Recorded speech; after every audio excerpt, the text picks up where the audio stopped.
My name is Marissa Hale. I'm 33 years old, and last Thanksgiving was the day I finally snapped. I never thought a dinner table could hold so much power until I found myself seated at the wrong one. Every year, Thanksgiving at my parents' house was supposed to be a warm family tradition filled with laughter, old stories, and the smell of cinnamon pie. But last year, it became something else entirely. It became the night I realized just how invisible I was to the people who were supposed to love me most. Driving back to my hometown in Indiana from Chicago always gave me mixed feelings. The highway was long and flat, dotted with barren trees and sleepy gas stations, and it gave me too much time to think. My parents' house was still the same two-story suburban box I grew up in, white siding, red shutters, and a front porch that creaked when you stepped on the first board. It should have felt comforting, but as soon as I parked in the driveway, my stomach knotted. Mom greeted me at the door, apron already on, hair perfectly set. "Marissa, you made it. Oh, you look tired. Long drive, huh?"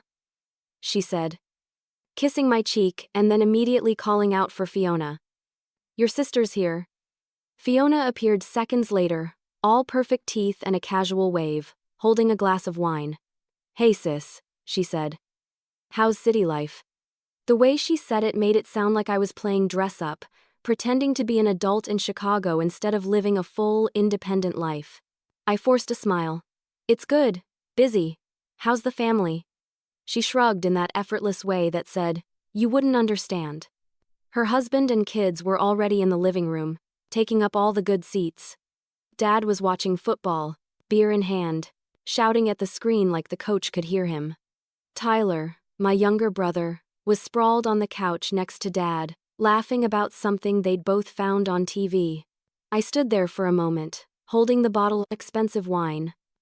I'd brought a gesture that went unnoticed as Mom whisked it away to chill and promptly forgot about it. Dinner was supposed to start at 6, but as always, it dragged until nearly 7.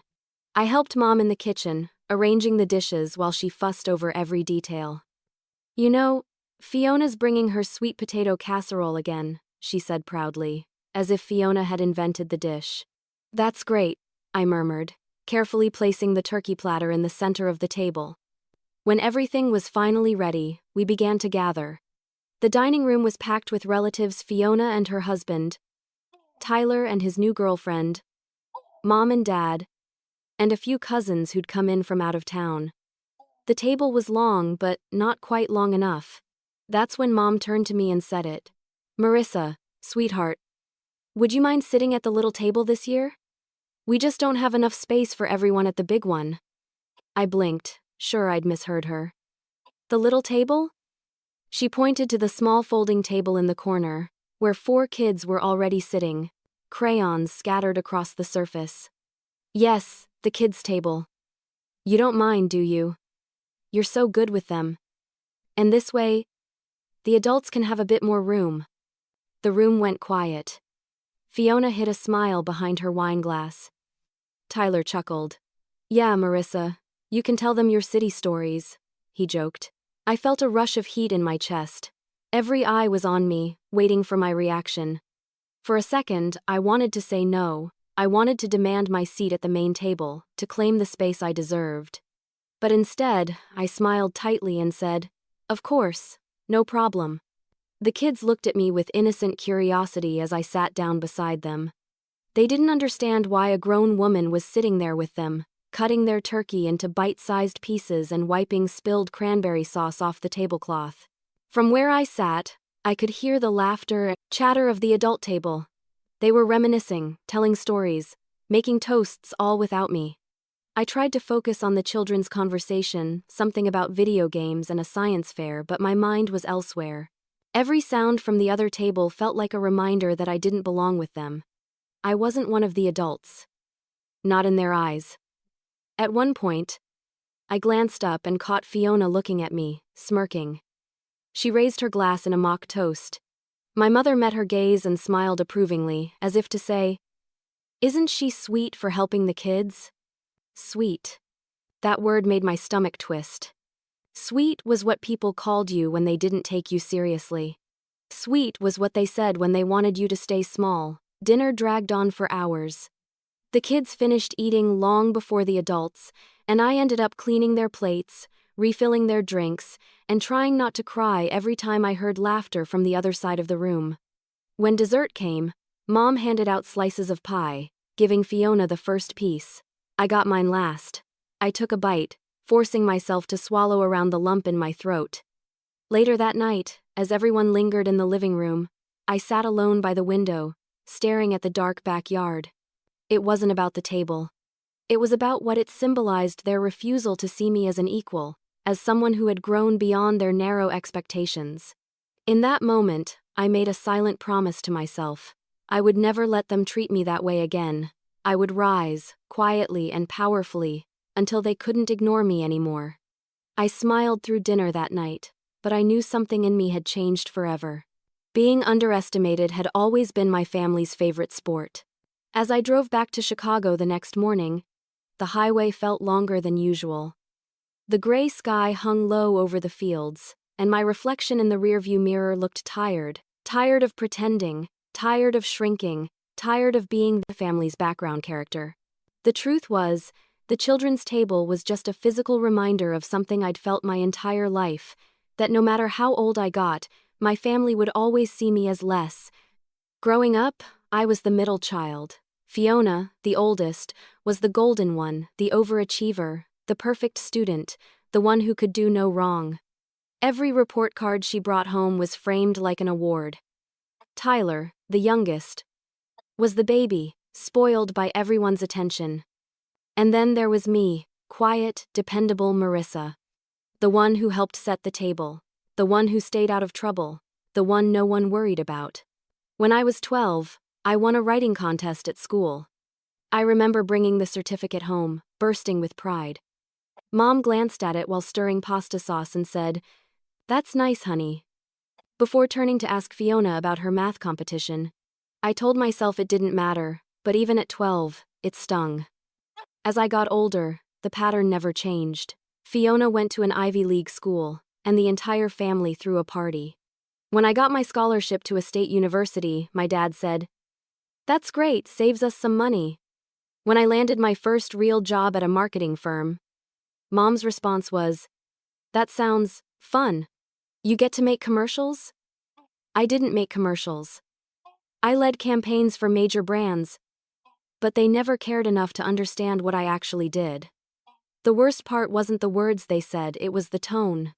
The polite, patronizing tone of people who thought they were humoring me. It made me feel like I was still the awkward teenager asking for permission to sit with the grown-ups. When Fiona got married, she asked me to be her maid of honor, which I thought meant something. But during the entire wedding process, she treated me like her unpaid assistant. "Marissa, can you handle the flowers?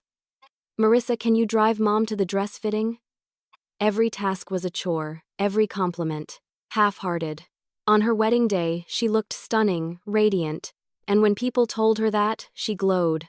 When someone said I looked nice too, she laughed and said, "Marissa always looks so practical." Practical. Even after I moved to Chicago and built a solid career, my family's perception of me never evolved. I was still the one they called when they needed favors, but never the one they bragged about. I once told my mom I got promoted to lead strategist at my firm, a role I'd worked toward for years. She smiled and said, "That's wonderful, sweetie. So, are you still single?" It was like she didn't even hear the rest. The irony was that outside my family, I was respected. My coworkers came to me for guidance, my clients trusted me, and my friends saw me as strong and grounded. But every time I stepped through my parents' front door, I felt myself shrinking into that small, invisible version of me again. Last year, when my boyfriend Alex broke up with me, he said something that stuck. He told me, "You're one person with me. But when you talk about your family, you turn into someone else smaller, quieter, like you're scared to take up space." At the time, I brushed it off. But now I realize he was right. My family's treatment had conditioned me to doubt my own presence, to apologize for existing. As I sat in traffic that day after Thanksgiving, I replayed every moment from the night before. The laughter, the looks, the way my mother's voice dripped with false sweetness when she asked me to sit with the kids. It wasn't just a seating arrangement, it was a declaration: you still don't belong here. For years, I thought that if I achieved enough, earned enough, proved myself enough, they'd finally see me differently. But I was wrong. No amount of success could make people see your worth if they were determined not to. And maybe that was the moment I began to understand that my validation didn't need to come from them. That their inability to see me wasn't a reflection of my value, it was a reflection of their blindness. Still, understanding didn't erase the hurt. I cried that night when I got home. Not the loud, messy kind of crying, just silent tears, the kind that come from a deep, exhausted ache. I didn't even know who I was crying for anymore, the little girl who wanted to be seen, or the grown woman who still wasn't. When I finally stopped, I looked at myself in the mirror. My eyes were red, my hair messy, my cheeks blotchy. But underneath that, I saw something else, something steady and fierce that had always been there, waiting. I wiped my face and whispered, "No more." I didn't know what would change or how. I just knew that something had to. I'd spent my whole life shrinking myself for their comfort, but I was done being small. I thought sitting at the children's table would be harmless until I realized it wasn't a joke. I've replayed that moment in my head more times than I can count. The second my mother pointed toward that tiny folding table in the corner and told me to sit there, I can still hear the exact tone of her voice, light and innocent, as if she hadn't just publicly put me in my place. And I can still feel the weight of every smirk, every amused glance that followed. That was the moment something in me began to fracture. When I first arrived that day, I was actually hopeful. I'd taken extra time to get ready, curling my hair and wearing the dark green dress I'd bought for work parties. I even wore heels, which was rare for me. I wanted to look put together, grown up. Maybe, deep down, I wanted my family to finally see me as an adult, not as the middle child who was always helpful. But the second I walked in, it was clear that nothing had changed. My mom was fussing over Fiona's casserole as if it were a culinary masterpiece. Fiona was bragging about how her husband got a bonus, and my dad was teasing Tyler about football like they were best friends instead of father and son. When I tried to tell them about a recent project I'd led at work, Dad interrupted to ask if I was still doing that advertising thing. I smiled and said, "Marketing, actually." He nodded vaguely and went back to his conversation. That's when Mom said it. "Marissa, sweetheart, could you sit over there this year? The big table's a little crowded." She pointed toward the smaller table set up near the window. 4 kids were already sitting there: Fiona's 2 children, Emma and Noah, and my cousin's kids, Leah and Max. They looked up at me with wide eyes, their forks midair. I asked, trying to laugh like it was no big deal. Mom smiled. "Yes, honey. You don't mind, do you? You're so good with the little ones," Fiona added with a grin. "Yeah, they'll love having Aunt Marissa with them." Tyler chuckled from across the room. "Careful, kids, she might make you do your taxes." Everyone laughed. Everyone but me. I walked over to the small table, trying to keep my composure. The chairs were plastic, the kind that wobbled when you moved. The tablecloth was too big and hung unevenly, and the napkins were paper instead of cloth. I sat down, knees bumping the underside of the table, and forced a smile as the kids stared at me. "Hi, Aunt Marissa," Emma said politely. "Do you like Legos?" "I love Legos," I said softly. "Who doesn't?" They giggled, and I tried to act cheerful, but my ears burned as I listened to the laughter from the other table, the adult table, the one I wasn't good enough for. Every now and then, I'd hear snippets of conversation: Fiona talking about her new SUV, Mom bragging about Tyler's promotion, Dad retelling one of his old stories about the good old days. And every time someone mentioned something remotely serious, my name was nowhere in it. I wasn't part of their grown-up world. At one point, I heard Fiona say, "You know, it's so nice that Marissa helps out with the kids. She's always had that nurturing streak." Everyone murmured in agreement. My fork froze midair. It wasn't a compliment, it was a dismissal. They'd reduced me to a babysitter at my own family gathering. I laughed at the kids' jokes, poured them apple cider, helped them serve mashed potatoes. I even pretended to enjoy it. But inside, my chest felt heavy. I kept glancing over at the adult table, wondering how I could still be so invisible in a room full of people who shared my blood. At some point, Dad raised a toast. To family, he said. And to growing up strong and making your mark in the world. He looked directly at Tyler and Fiona when he said it. I lifted my glass of cider quietly, unnoticed. When dessert was served, I got up to help Mom bring the pies to the table. She smiled and said, "You're such a good helper, honey." That word again. Helper. Sweetheart. Honey. Words that were meant to sound loving but carried years of condescension behind them. As I handed out plates, I noticed Fiona watching me. She caught my eye, raised her wine glass, and mouthed the words, "You're amazing." It was a compliment soaked in pity. I sat back down, my stomach twisting. I stared at my half-eaten slice of pumpkin pie, wondering how I had become so comfortable being treated as less. When did I start believing that I didn't deserve a seat at the table? The kids were talking about video games again, but their voices blurred into a low hum. My eyes drifted toward the adult table one last time. I watched them laugh, toast, and talk like I wasn't even in the same house. In that moment, I realized something painful but freeing. They weren't going to change. Not for me, not ever. The only thing I could change was myself, how I saw me. I smiled to myself, not because I was happy, but because I finally saw the truth. I'd been waiting for their validation my entire life, but I didn't need it anymore. If they saw me as small, it was because I'd allowed it. I excused myself early that night, blaming a headache. I hugged everyone goodbye, pretending I didn't notice how distracted they were. No one even asked if I was okay. When I stepped out into the cold night air, I took a deep breath. The stars were faint, but I could see them. I stood there for a long moment, letting the silence wrap around me. I didn't know it yet, but that humiliation would become the fire that burned everything down. Something inside me cracked that night, and the sound was deafening. When I got home from Thanksgiving that night, I dropped my overnight bag on the floor and just stood in the middle of my apartment, staring at nothing. The city lights flickered outside my window, but the world felt hollow. I didn't even take off my coat. I just sank onto the couch, staring at my reflection in the darkened TV screen. My face looked blank, but my mind was burning. It wasn't about the seat. It wasn't even about the laughter or the smirks. It was about what it meant that after 33 years, my own family still refused to see me as an equal. No matter how much I achieved, no matter how much I grew, I would always be the one sitting at the children's table in their eyes. I'd played the good daughter role for so long that I didn't even realize how deep the resentment had settled inside me.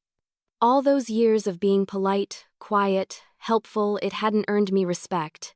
It had earned me invisibility.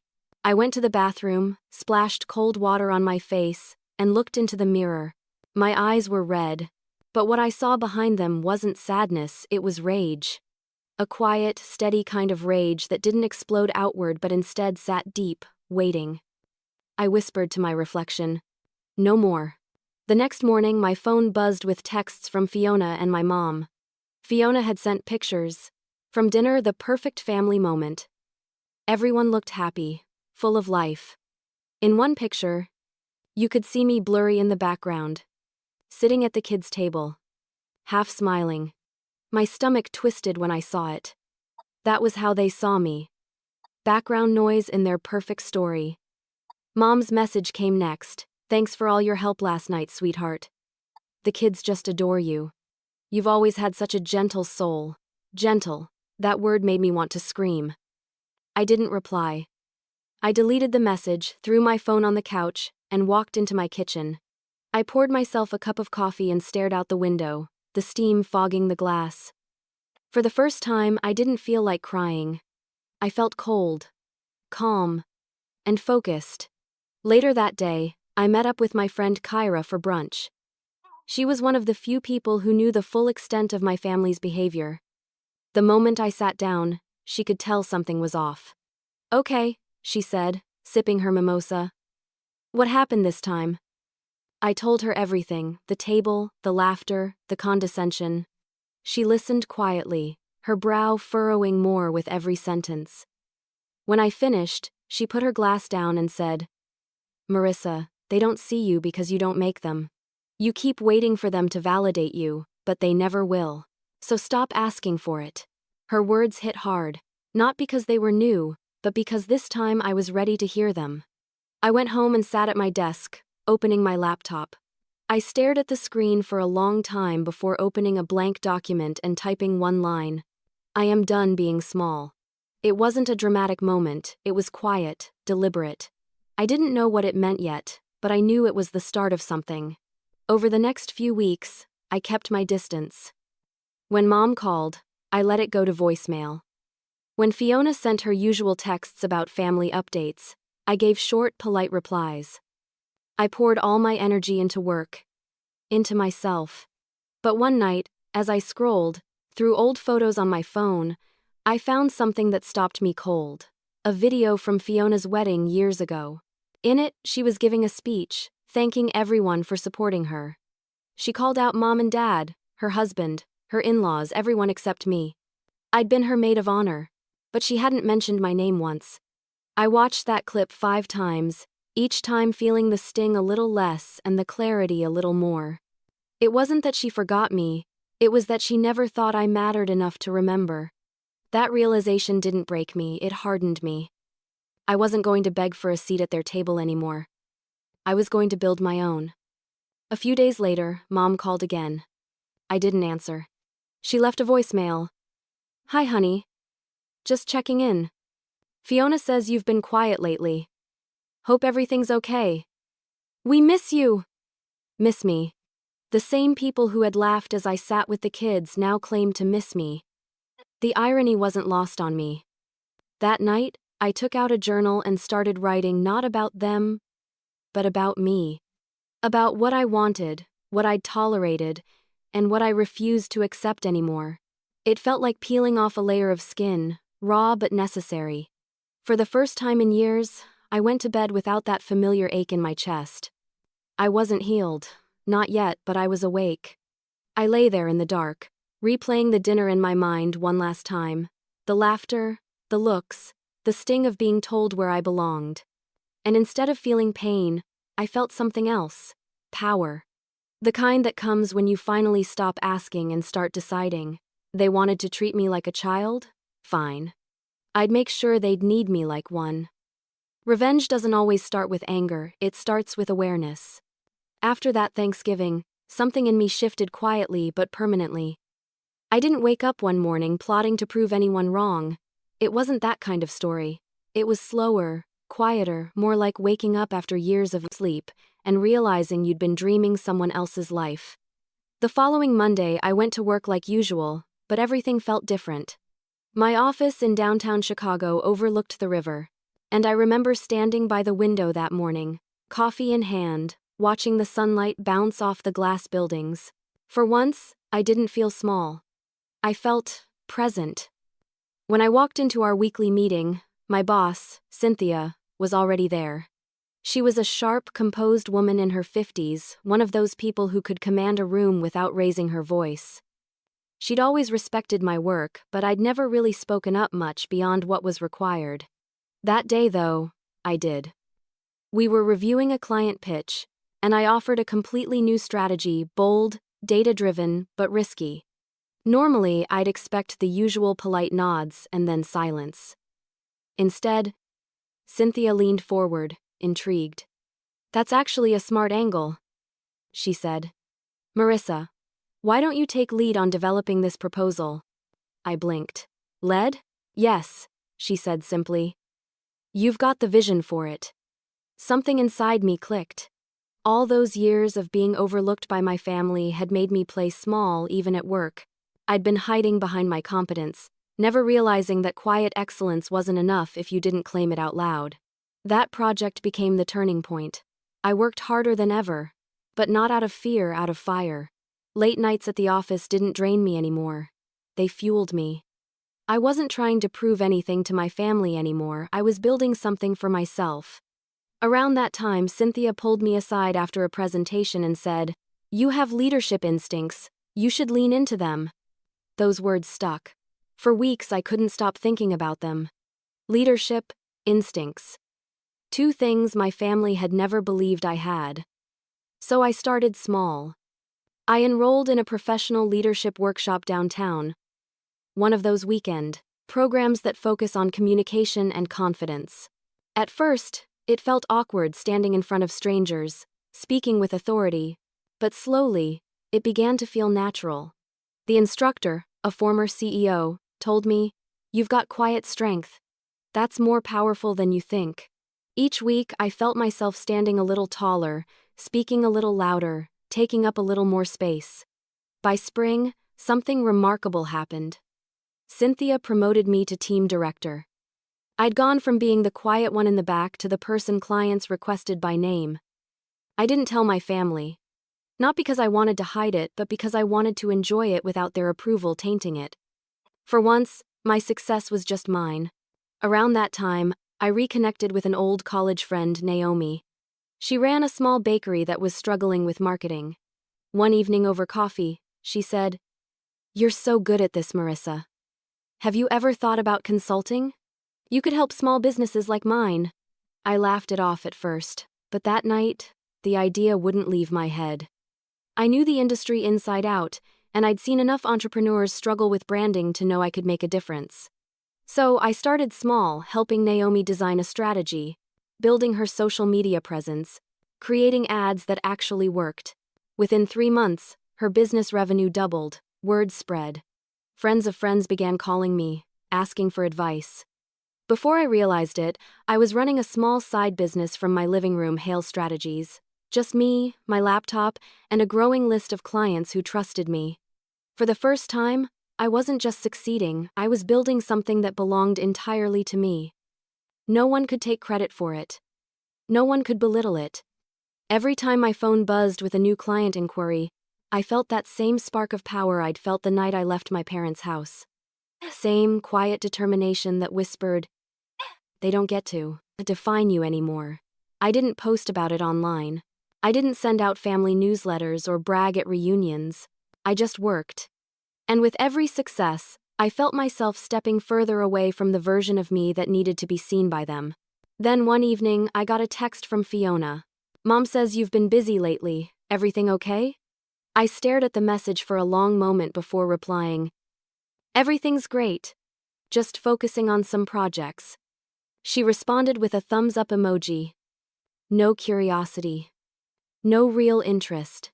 Just another polite checkmark in the family obligation box. I smiled to myself and put my phone down. The old me would have felt hurt by her indifference. The new me didn't need her to care.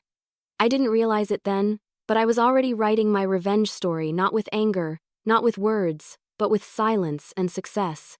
If they wouldn't see my worth, I'd let my success blind them instead. Success feels different when no one's clapping, but I was finally clapping for myself. Over the next year, my life transformed quietly, without announcement, without fanfare. My consultancy, Hale Strategies, began as something small, a side hustle to occupy my evenings, but it started growing faster than I could have imagined. Within 6 months, I was juggling more clients than my full-time job could reasonably allow. By the end of the year, I made the decision that terrified and thrilled me in equal measure. I quit my corporate position and went all in. Cynthia, my boss, didn't try to stop me. Instead, she smiled and said, "You've outgrown this place, Marissa. Go build something you'll be proud of." Those words echoed in my head for days. For the first time, I wasn't just chasing success, I was creating it. The first few weeks of being fully self-employed were messy but exhilarating. My apartment turned into a hybrid office, papers stacked on the coffee table, coffee cups everywhere, and a whiteboard covered in ideas. My days were long, but they were mine. Every email I sent, every call I made, every deal I closed, it all came from me, not through someone else's permission. By summer, my business had grown enough for me to hire an assistant, then a small team of 2 freelancers. We built campaigns for boutique shops, small restaurants, independent creators, people who reminded me of myself. Underestimated, unseen, but full of potential. I loved it. Helping others find their voice felt like reclaiming mine. The money started to follow. I upgraded my apartment to a place with floor-to-ceiling windows and a view of the lake. I bought real office furniture instead of working from my kitchen table. And for the first time, I didn't feel guilty about spending on myself. My parents didn't know any of it. Our conversations were still shallow, mom talking about Fiona's kids, dad asking about my little projects. I smiled through it, keeping my tone light. It was strange how easy it became not to tell them things. The less they knew, the freer I felt. Then one afternoon, out of nowhere, Fiona texted me. "Hey, I'm in Chicago for a conference. Wanna grab dinner?" I almost said no, but curiosity got the better of me. We met at a restaurant downtown, one I'd recently helped market, though she didn't know that. When she arrived, she looked surprised. "Wow," she said, eyeing my outfit. "You look professional." "Thanks," I said. I came straight from work. She ordered a glass of wine and immediately launched into her usual stories, her husband's promotion, the kids' achievements, her new kitchen remodel.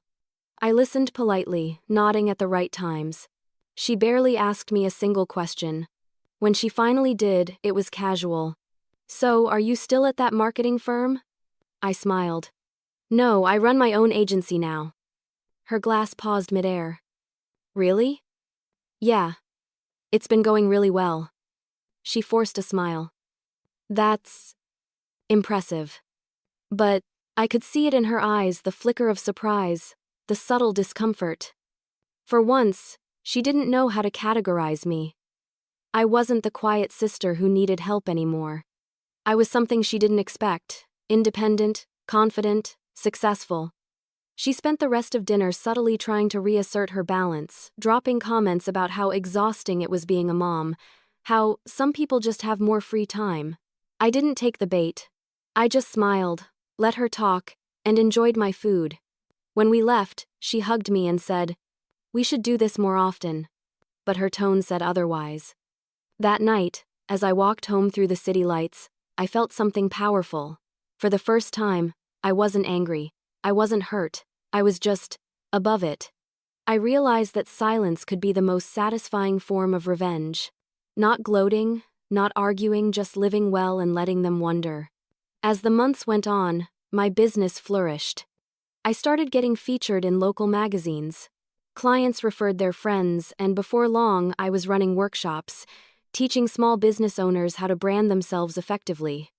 I was mentoring women who had been overlooked or underestimated, and every time I saw one of them succeed, I felt a rush of pride. I didn't post much online, but the few things I did, share photos of team events, snippets from my office, started to get attention. That's when my mom called. "Sweetheart," she said, "I saw a picture of you on LinkedIn. You've got employees?"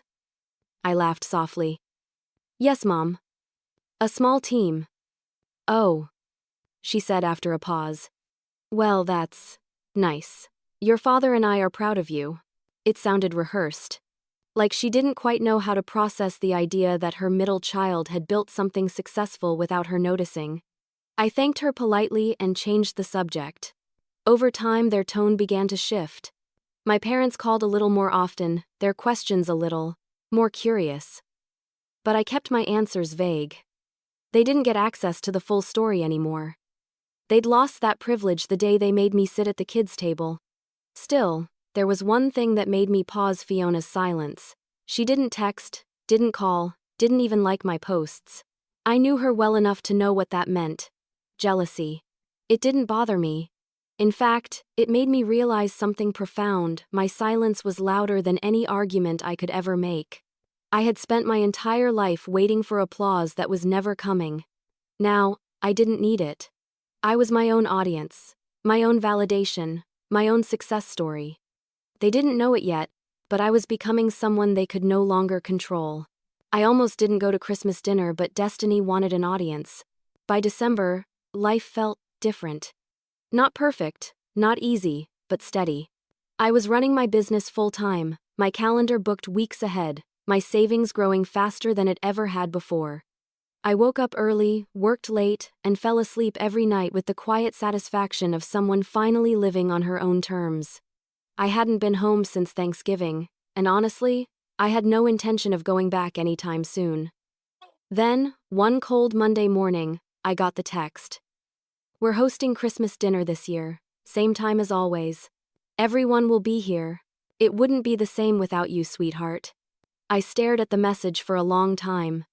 There was no apology, no acknowledgement of how they'd treated me last time, just the same warm, sugary tone they always used, as if nothing had ever happened. I thought about ignoring it, but then a strange thought crept in. What if I went? What if, for once, I didn't go as the quiet, invisible version of myself, but as who I was now, strong, calm, unshakable. I didn't need to prove anything, but I wanted them to see what they'd missed. So I texted back, "Sure, I'll be there." For the next 2 weeks, I went about my life as usual, but somewhere in the back of my mind, I was preparing. Not just emotionally, I planned my entrance. I chose a simple but elegant red dress, one that made me feel confident but not flashy. I bought gifts for the kids' books, puzzles, and one of those little science kits that Emma loved. But for the adults? Nothing. Not out of pettiness but out of principle. This year, I wasn't going to play their game. When Christmas Eve arrived, I drove home through falling snow. The world looked calm, peaceful, and for once, so did I. I pulled up to my parents' house around 6. Warm light glowed from the windows, and I could already hear laughter inside. Mom opened the door before I even knocked. "Marissa, you made it," she said, hugging me tightly. "Oh, honey. You look beautiful." I smiled. "Thanks, Mom. Merry Christmas." The living room was packed. Fiona and her family were there. Tyler and his girlfriend, a few cousins. The smell of cinnamon, pine, and roasted turkey filled the air. Everything looked exactly the same as it had last year except me. Fiona glanced up when she saw me, her expression freezing for half a second. "Marissa, wow, look at you." I laughed softly. "It's still me, Fiona. Just a little busier these days." "Busy?" she echoed. "With work?" "Something like that." I could feel the curiosity swirling in the air. I didn't elaborate. I didn't need to. Dinner started almost immediately after I arrived. The big dining room table was beautifully set, but this time, there were enough chairs. Mom had clearly learned from last year's seating fiasco. Still, as I sat down, I noticed the subtle difference. Everyone was watching me, trying to gauge this new version of me. The conversation began the same way it always did, Fiona talking about her husband's promotion, Tyler bragging about his new car, Mom fussing about recipes. I listened, smiled, and stayed quiet. I didn't need to dominate the conversation anymore. My silence had weight now. At one point, Fiona turned to me and asked, "So, how's work these days? Still doing your... what was it again? Marketing?" I nodded. "Yes, it's been great, actually." She waited for me to elaborate, but I didn't. I just smiled and took a sip of wine. She forced a laugh, clearly thrown off by my calm confidence. Mom leaned in. "You've been hard to reach lately. We miss our phone calls." I smiled politely. "Yeah, I've been really focused lately, but I'm here now." That was the truth. I wasn't avoiding them out of spite, I just didn't have the emotional space to keep explaining myself to people who didn't want to listen. When dessert came, Dad raised his glass. "To family," he said, grinning. "To another year together." Everyone cheered. I raised my glass too, but my mind was elsewhere. For the first time, I didn't feel like an outsider. Not because they'd changed, but because I had. I wasn't seeking a seat anymore. I'd brought my own presents with me. The rest of the night passed in a haze of laughter, chatter, and Christmas carols. I smiled when I wanted to, excused myself when I needed to, and didn't apologize for either. When it was time to open gifts, the kids squealed with excitement at the books and puzzles I'd brought. Fiona raised an eyebrow when she realized I hadn't brought anything for the adults. Did Santa forget about us this year? She joked lightly. I smiled, my voice calm but pointed. No, I just decided to focus on the ones who still have room to grow. The room went quiet for a split second before Fiona laughed awkwardly, pretending she wasn't stung. Mom gave me a look that was half surprise, half admiration. I didn't mean it cruelly, it was simply the truth. As the night wound down, I helped clear the table while everyone else gathered around the fire. For the first time, no one called me a good helper. They just thanked me. Politely. Respectfully. When I finally got back in my car, I sat for a long moment before starting the engine. Snowflakes drifted past the windshield, soft and slow. I realized something as I watched them fall. I hadn't gone there to prove myself. I'd gone there to see if I still cared. I didn't. And that was freedom. For once, I wasn't trying to belong, I was just watching them try to catch up. Silence, I learned, can be the loudest form of revenge. A few months after that Christmas, spring rolled in, bringing its usual chaos, new clients, new contracts, and new opportunities. My days were busier than ever, but I loved it. Every time I signed a deal, every time I saw a campaign succeed, I thought about how far I'd come from that girl at the children's table. I hadn't planned to see my family again so soon, but Mom called in April with a tone that could melt steel. "We're doing a big Easter dinner this year," she said. "It's been too long since we were all together. You'll come, won't you, sweetheart?" I hesitated, staring at my packed calendar. Part of me wanted to say no to protect my peace, but another part of me wanted to go. Not for them, but for myself. I wanted to walk back into that house knowing that nothing they said or did could touch me anymore. So I said yes. When I arrived, the air was thick with the smell of ham and honey glaze, the sound of chatter spilling from the dining room. Everything looked the same as always, the old floral wallpaper, the family photos on the wall, but this time, I didn't feel small walking through the door. I felt grounded. "Marissa," Mom said, rushing over to hug me. "You look wonderful!" "Thanks," I replied. Traffic wasn't bad. Fiona was already there, of course, wearing a pastel dress and her usual self-satisfied smile. "Well, if it isn't our busy little entrepreneur," she said, her tone dipped in sugar. I smiled politely. "Good to see you too, Fiona." We all gathered at the table, which was, thankfully, adult-sized this time. I sat between Tyler and my cousin Holly. As everyone passed dishes and made small talk, I decided something. I wasn't going to try this time. Not to explain, not to defend, not to fill the silence. I was simply going to exist and let them feel the weight of it. At first, it was easy. The conversation flowed without me. Fiona dominated, as usual, bragging about her husband's new position. "It's a regional director role," she said proudly. "Such a big step up for him. We're thinking of moving next year, maybe somewhere with a better school district."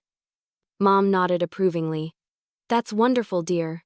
Tyler chimed in about his new condo, and Dad launched into a story about his golfing buddies. I just listened, calm, content, invisible, but this time, it wasn't painful, it was strategic. At one point, Mom turned to me. "So, Marissa, how's work? You've been so quiet lately." I smiled faintly. "Work's been good. Busy." "Still doing that marketing thing?" Dad asked. "Yes," I said simply. "It's going really well." Fiona leaned in. "You always say that, but what exactly do you do again?" I took a slow sip of my wine before answering. "I run a marketing consultancy. I help businesses grow their brands and sales, mostly small to mid-sized companies." Her eyebrows lifted. "Oh, so like, freelance?" "Not quite," I said evenly. "I own the company." The table went silent for a beat. Then Mom laughed lightly, as if to ease the tension. "Well, that's wonderful, dear. How nice to be your own boss." "Yeah," I said softly. "It is." I didn't elaborate. I didn't brag. I didn't fill the silence. I just let it linger. And something subtle happened, their tone shifted. The easy condescension evaporated, replaced by quiet curiosity they didn't quite know how to express. Fiona picked up her fork, pretending to be unbothered. "That's great, Marissa. Must be a lot of work, though." "It is," I said. "But it's fulfilling." Tyler chuckled awkwardly. "Guess you've been too busy to date, huh?" I turned to him, smiling. "Actually, I've been too focused to settle for less." He blinked, unsure whether I was joking. I wasn't. The conversation moved on, but the energy had changed. For the rest of dinner, I stayed quiet, only speaking when necessary. I didn't interrupt, didn't defend, didn't explain, and yet, I could feel every eye flicking toward me between sentences. My calmness unnerved them. At one point, Mom leaned over and said softly, "You're so quiet tonight, honey. Everything okay?" I met her eyes. "Everything's great. I'm just enjoying the view." She blinked, confused, then smiled uncertainly and turned back to her plate. That one sentence hung in the air like perfume, subtle, but impossible to ignore. When dessert was served, Fiona tried to steer the mood back to her comfort zone. "So I heard you've been in some magazine or something?" she asked, feigning casual curiosity. "Just a small feature," I said, smiling. "It was about women entrepreneurs. They reached out after seeing one of my campaigns." Fiona's lips parted slightly. "Oh, that's amazing. Thank you," I said simply. No gloating. No elaboration, just silence, because I'd learned that people fill silence with their own discomfort, and they did. As I looked around the table, I realized something powerful. I didn't need to raise my voice to be heard. My silence was saying everything. It was saying, "You don't get to define me anymore." It was saying, "I've outgrown your approval." The dinner dragged on, but it no longer felt suffocating. It felt like closure. When it was time to leave, Mom hugged me tighter than usual. "I'm so proud of you, sweetheart," she said softly. I smiled. "Thanks, Mom." As I walked out to my car, the night air felt cool and clean. The house glowed behind me, warm and loud and full of the same people I'd known all my life, but I was different now. I wasn't angry. I wasn't bitter. I was just free. They wanted a child at their table now. They were the ones acting small. It took them years to notice I'd changed, but when they did, they panicked. A few months after that Easter dinner, my phone rang on a Tuesday morning. It was Mom. Normally I'd let it go to voicemail and call back when I had the emotional energy. But something in her tone from the message she left made me curious. When I called her back, she sounded unusually polite. "Hi, sweetheart. I hope I'm not catching you at a bad time." "You're fine," I said, sipping my coffee. "What's up?" "Well," she began carefully. "Your father and I were talking, and we could use a little help with something. You know the family business, the shop we've been struggling to keep up online? Sales have been slower than we'd like, and your brother's too busy to handle the website." I almost laughed. My parents owned a small local home decor shop that had been around since I was a kid. It had always been Dad's pride and joy, though they never once asked for my input until now. Mom cleared her throat. "We thought, since you're good with that computer marketing stuff, maybe you could give us a few tips?" I paused, letting the silence stretch just long enough to make her fidget. "Sure," I said finally. "Why don't we set up a meeting? I'll take a look at what you have and send over a proposal." "A proposal?" she repeated, sounding surprised. "Yes," I said evenly. "That's how I work with clients." "Oh, of course," she said quickly. "That sounds professional." We scheduled a time for that Friday. When I arrived at the shop, it was exactly as I remembered: dusty, cluttered, and stuck in the past. The website was outdated, the social media inactive. I walked through the store slowly, assessing everything like a consultant, not a daughter. Mom followed me nervously, wringing her hands. "We're just hoping you can help us get some more customers. You've always had such a good eye." I smiled faintly. "I'll see what I can do." Back home, I built a complete strategy branding overhaul, digital ads, new photography, everything. When I sent them the proposal, I included my standard consulting rate. It was fair, maybe even discounted, but I knew they'd balk. The next day, Mom called. "Sweetheart," she said cautiously. "We didn't realize it would be quite this expensive." "I understand," I said calmly. "But this is my professional rate. You're not just paying for the hours, I'm bringing years of expertise. Of course, if it's not in your budget, I completely understand." There was silence on the line, then a sigh. No, we'll make it work. Your father agrees it's worth it." That was the moment the power shift began. Over the next month, I worked with them like I would any other client, organized, efficient, and emotionally detached. I didn't let them call me at random hours or ask endless favors. Everything went through email, everything documented. For once, they were the ones waiting for my responses. The results were undeniable. Within 6 weeks, their online traffic doubled. Local orders skyrocketed. The store, which had been losing money, started turning a profit again. Customers were commenting on the fresh, modern feel of the brand. When I visited a month later, Dad actually looked humbled. "You did all this?" he asked, gesturing to the busy store. "I did," I said simply. He nodded, rubbing the back of his neck. "Well, thank you. We should have asked you a long time ago." "It's okay," I said.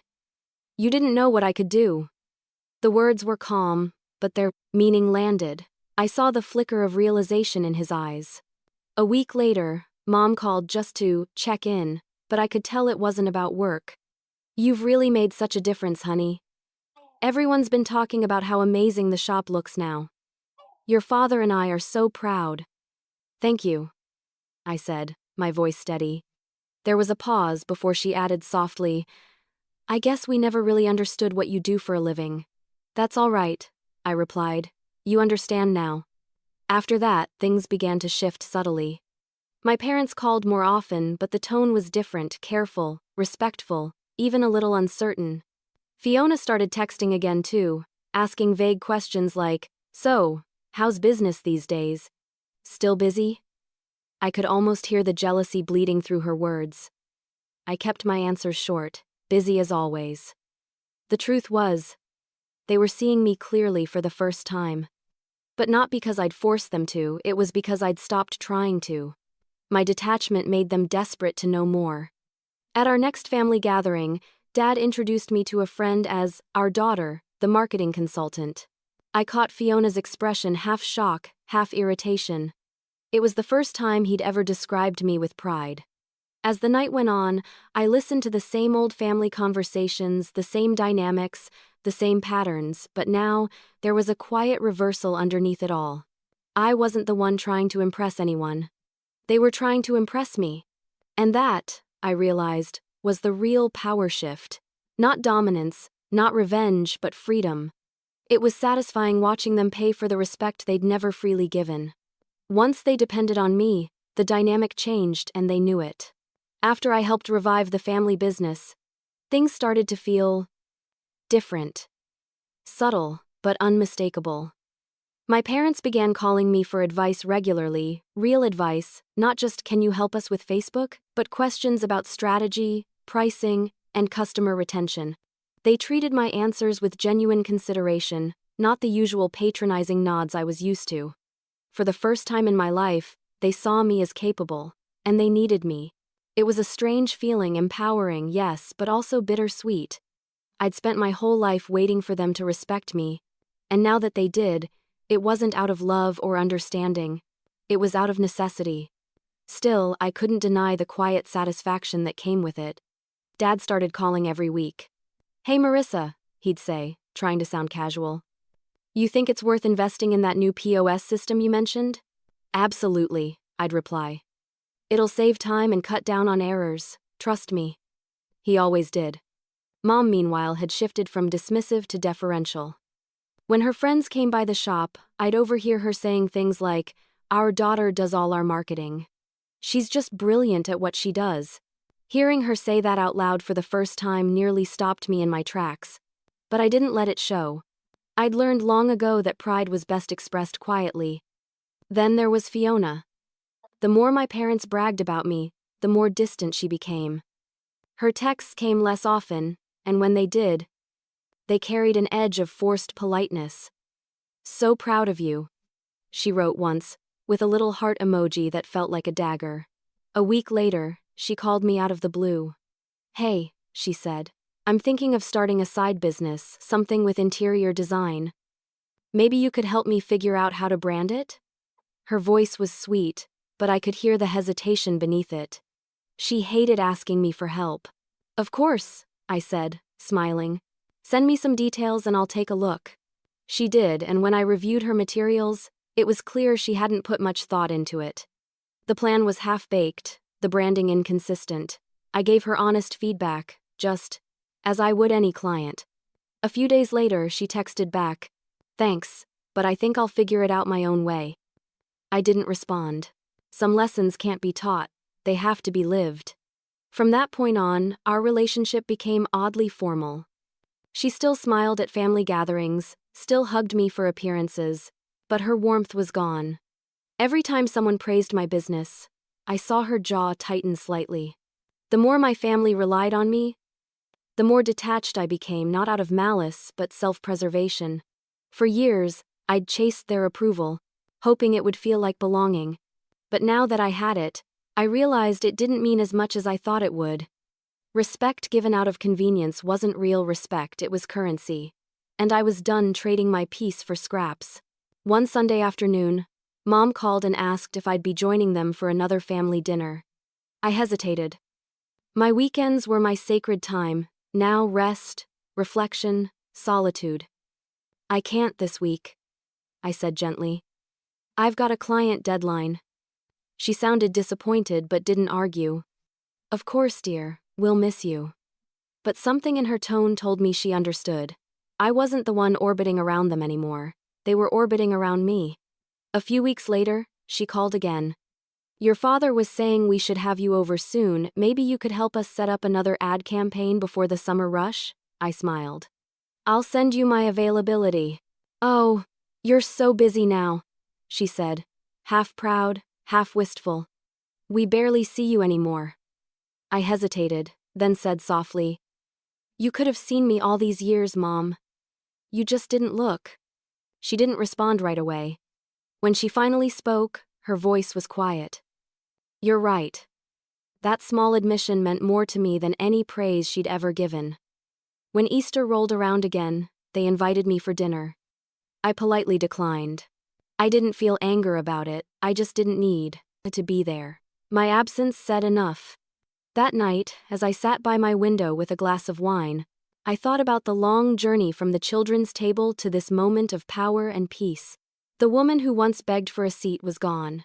In her place stood someone who didn't need permission to belong anywhere.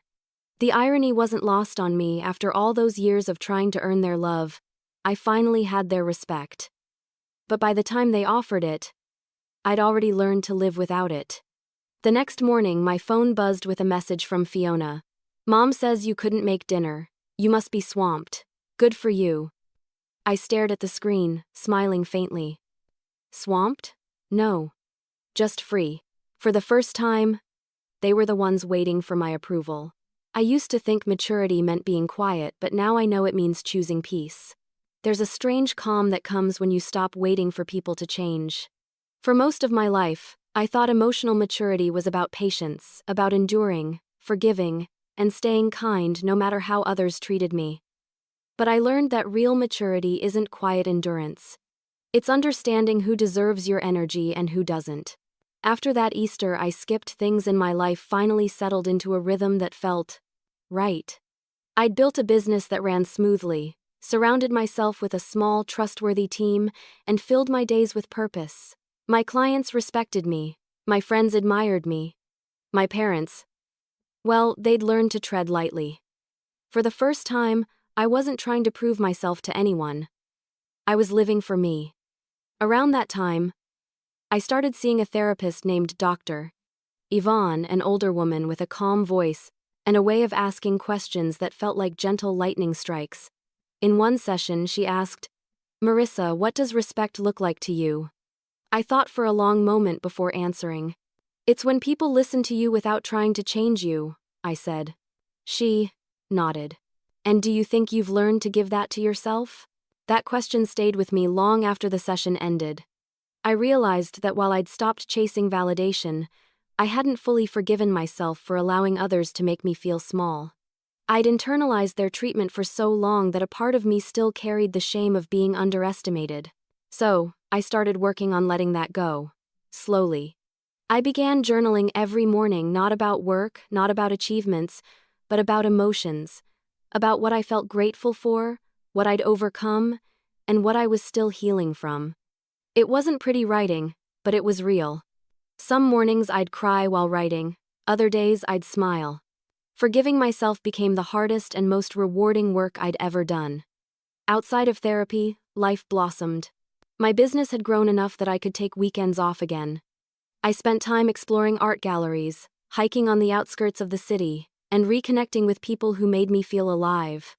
One of them was Evan, a quiet, thoughtful architect I'd met at a networking event. He was different from anyone I'd dated before. He didn't compete with me, didn't shrink from my success, and didn't try to fix me. He just listened. On our third date, we sat by the lake as the city lights shimmered on the water. He asked about my family. And for once, I didn't sugarcoat it. I told him about the years of being overlooked, about the humiliation of sitting at the children's table, about how I'd built myself from the ashes of invisibility. He didn't interrupt or pity me. He just said, "You must be proud of yourself." "I am," I admitted softly. But it took me a long time to say that without feeling guilty. He smiled, reached for my hand and said, "You earned it. No one gave it to you, you built it." His words touched something deep in me. Because that's exactly what it was I had built myself. From quiet strength, from pain, from lessons learned the hard way. Over time, I started sharing less and less with my family. Not out of resentment, but out of boundaries. I answered calls when I wanted to, visited when I had time, and left when I was ready. I no longer felt that pull to explain myself or prove anything. During one visit, Fiona tried to bring up old times. "You were always the sensible one," she said with a laugh. "I guess it finally paid off." I smiled politely. "Yeah, I guess it did. I didn't engage. I didn't need to." That moment wasn't about being right, it was about being at peace with the fact that I no longer needed her approval. My parents, to their credit, softened with time. They started treating me less like a child and more like an equal. Mom would call for advice on things completely unrelated to business recipes, travel plans, little things that felt surprisingly normal. Dad began asking about my projects and listening without interrupting. I didn't mistake their newfound respect for perfection, but I appreciated the progress. One Sunday afternoon, while visiting, Mom said something that caught me off guard. "You know, Marissa," she said gently, "you've always been the strong one. I just didn't realize it until recently." For a second, I didn't know how to respond. I'd wanted to hear something like that for so long, and yet when it finally came, it didn't feel like validation. It felt like closure. I smiled. "Thanks, Mom." Driving home that evening, I felt light, like I'd finally put down a weight I didn't even realize I'd been carrying. My entire life, I'd thought strength meant silence. Now, I knew it meant choosing when to speak, when to walk away, and when to stop seeking what people were never capable of giving. That night, as I sat by my window with a cup of tea, I looked out over the city lights and whispered to myself, "You made it." Not out of arrogance, but gratitude. Gratitude for the journey, for the pain, and for the person I'd become because of it. I realized I didn't need to win their approval, only my freedom. When you stop chasing love, it starts knocking on your door in strange ways. 2 years after that Easter dinner, I hosted my first family reunion. It wasn't something I'd planned out of obligation or sentimentality, it was something I wanted to do, on my terms. My life looked completely different now. My business had expanded into a boutique agency with 5 full-time employees and a waiting list of clients. I had a beautiful lake house just outside Chicago, where I spent weekends writing, reading, and breathing. One afternoon, as I stood on my back porch overlooking the water, I thought about how far I'd come. Hosting a family reunion felt symbolic, a full-circle moment, not for them, but for me. It wasn't about revenge anymore. It was about reclaiming the table I'd once been pushed away from. So, I sent the invitations. Short, simple, and warm. Family barbecue at my place. Saturday, 2 p.m. Bring your favorite dish. I didn't oversell it. I didn't chase confirmations. I just sent the message and went back to my day. When the day arrived, the sun was high and bright, glimmering off the lake. I set up a long table under a white canopy, decorated with wildflowers and candles. It wasn't extravagant, but it was beautiful, calm, elegant, and grown-up. By early afternoon, the driveway began to fill. First came my parents, stepping out of their car and looking around in awe. Mom's eyes widened. "Marissa, this is stunning." "Thanks," I said, smiling. "Glad you could make it." Then came Tyler and his girlfriend, followed by cousins and their families. Finally, Fiona's SUV pulled in. She stepped out wearing a designer sundress. Her smile polite but guarded. Her husband followed with the kids, both of whom ran toward me shouting, "Aunt Marissa." I knelt to hug them, my heart softening. The kids had always loved me, and unlike the adults, their affection was pure. As everyone settled in, laughter filled the air. I played soft jazz from the outdoor speakers, grilled food on the deck, and served wine chilled to perfection. It was everything I'd once dreamed family gatherings could be, except now, I was the one creating the space. At one point, Mom came up to me, holding a glass of lemonade. "You've really outdone yourself, sweetheart. I can't believe how grown-up this all feels." I smiled gently. "I guess I finally got my own table." She blinked, realizing what I meant, and then she laughed softly, shaking her head. "You always did have a way with words." Later that evening, as everyone found their seats, I noticed something poetic in the way the tables were arranged. Without even planning it, the adults had gravitated toward the larger table near the lake, except it wasn't big enough for everyone. Fiona ended up sitting at the smaller one, right beside her kids. I saw the flash of recognition cross her face when she realized it. Her lips parted slightly, her expression stiff. She glanced up at me, but I pretended not to notice. Mom looked between us, understanding dawning in her eyes. For a brief second, I thought she might say something, but she didn't. She just smiled faintly, like she knew this moment was long overdue. Dinner went smoothly. The conversation was lighter than usual, filled with laughter and stories. My father even complimented the food without a single backhanded remark. It was peaceful. Halfway through, Fiona tried to steer the conversation toward her latest home renovation. "We're redoing the kitchen again," she said brightly. "It's going to look just like the ones in those magazines." "That's great," I said with genuine warmth. "I can't wait to see it." She blinked, thrown off by my sincerity. I wasn't competing anymore, and that confused her. Because the real power wasn't in winning, it was in not needing to. As the sun dipped below the trees, the kids played by the water, their laughter echoing across the lake. The adults lounged in their chairs, wine glasses half full, conversation easy. It struck me then that this calm, this control wasn't something I'd taken from them, it was something I'd built for myself. After dinner, I stood up to make a small toast. Nothing dramatic, just simple honesty. "Thank you all for coming," I said, looking around at the faces that had once made me feel so small. "It means a lot to have everyone here. I've learned that family isn't about where you sit or how loud you speak, it's about showing up and growing together." The words hung in the air, gentle but firm. I saw Mom's eyes glisten slightly. Dad nodded. Fiona looked down at her glass. When everyone started clearing the dishes, Fiona came up beside me. "You've done really well for yourself, Marissa," she said quietly. I turned to her, smiling. "Thank you. It's been a long road." She hesitated, then said, "I guess I didn't make it any easier." I shook my head. "Maybe not. But you helped me realize what I was capable of." Her eyes softened, and for the first time in years, I saw a flicker of something real: humility. Later that night, as the stars came out and the last guests drifted away, I stood alone by the lake, watching the soft ripples of water catch the moonlight. Behind me, the tables were still set, the candles flickering low. It felt symbolic, the place where I'd once been made to sit now empty, peaceful, and entirely mine. Hosting that reunion didn't erase the past, but it redefined it. I wasn't the girl waiting for a seat anymore. I was the woman who built the table and chose who got to sit there.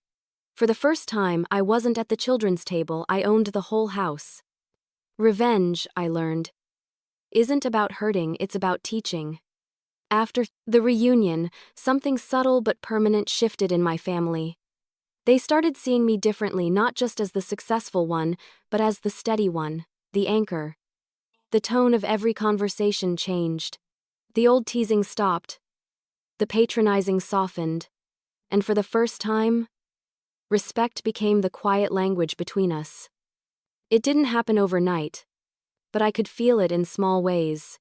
When my mother called, she didn't ask trivial questions about my love life or what I was cooking for dinner.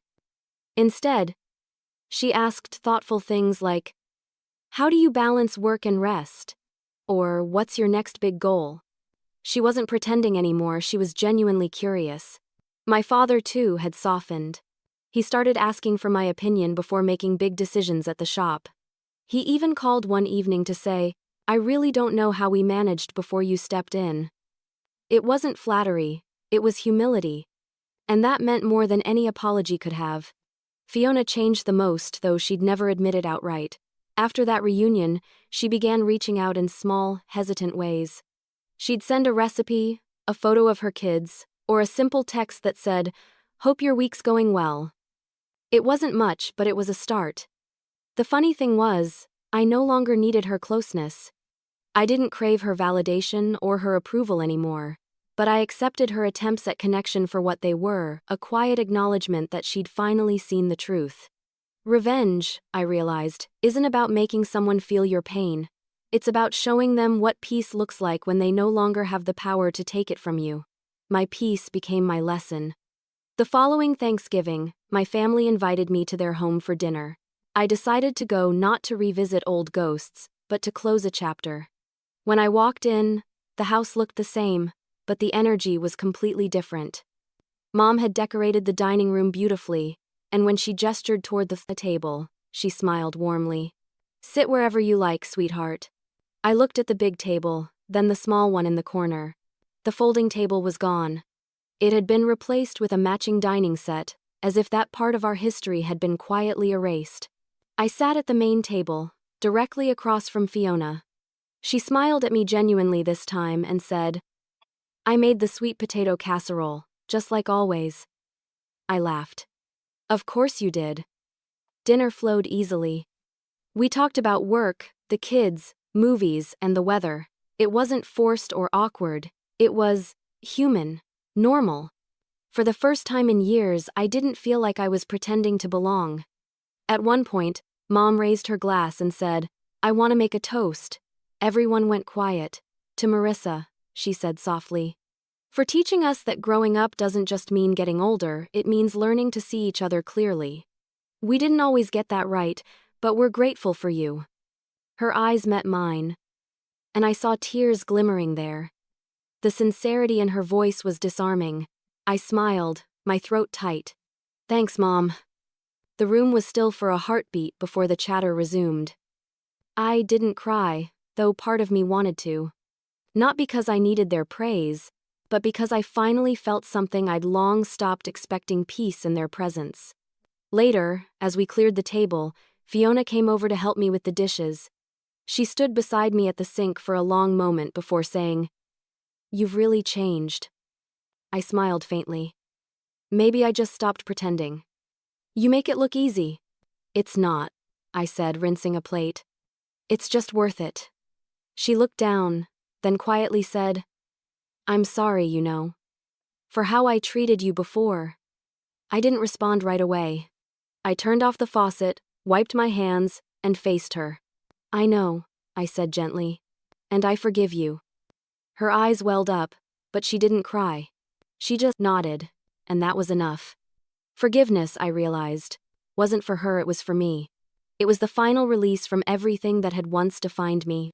That night, as I drove home, I thought about all the Thanksgivings that had come before, the laughter that felt like mockery, the empty compliments, the shrinking feeling I used to carry like a shadow.